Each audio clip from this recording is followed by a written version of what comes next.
एक समय था जब आरोन हर्नांडेज को एनएफएल का भविष्य माना जा रहा था। उनकी फुटबॉल यात्रा की शुरुआत हाई स्कूल से हुई, जहां उन्होंने अपनी टीम को कई चैंपियनशिप्स जिताई।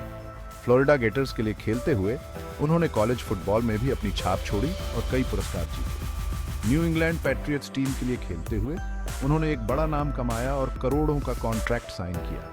लेकिन मैदान के बाहर उनकी जिंदगी कुछ और ही कहानी बयां कर रही थी। हर्नांडेज की जिंदगी में कुछ ऐसा चल रहा था जो किसी ने सोचा भी नहीं था। एक ऐसा राज जिसने उनकी चकाचौंध भरी जिंदगी को खतरनाक मोड़ पर ला खड़ा किया।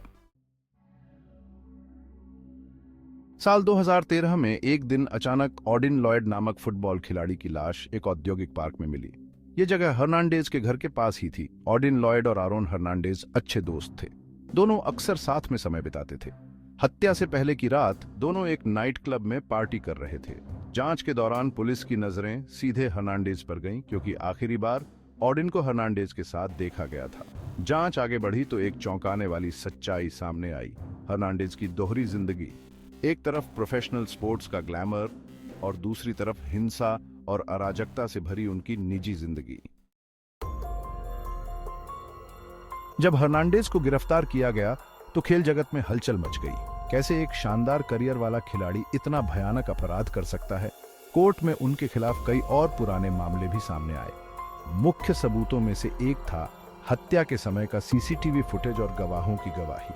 हर्नांडेज का अतीत उनके वर्तमान को निगलने लगा और उनकी छिपी हुई हिंसक प्रवृत्ति अब पूरी दुनिया के सामने थी। जनता ने इस मामले पर कड़ी प्रतिक्रिया दी और मीडिया में यह मामला छाया रहा।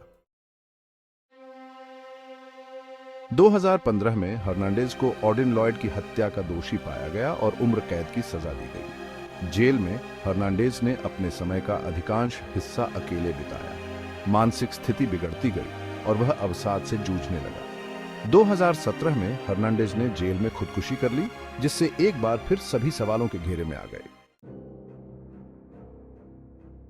उनकी मौत के बाद पोस्टमार्टम में एक और चौंकाने वाली सच्चाई सामने आई।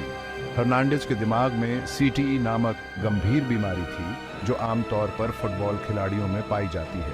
इस बीमारी का कारण सिर पर लगने वाले लगातार झटके होते हैं, जिससे मस्तिष्क बुरी तरह प्रभावित हो जाता है। हर्नांडेज के मामले में सीटीई की खोज ने उनके व्यवहार और अपराधों के पीछे के कारणों पर सवाल उठाए। इस खोज ने फुटबॉल और खिलाड़ियों की सुरक्षा के प्रति जागरूकता बढ़ाई और खेल में सुरक्षा उपायों को सुधारने की मांग को तेज कर दिया।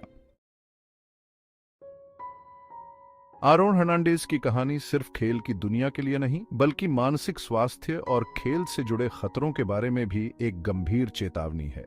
माइकल फेल्प्स और सिमोन बाइल्स जैसे अन्य एथलीट्स ने भी मानसिक स्वास्थ्य के मुद्दों पर खुलकर बात की है।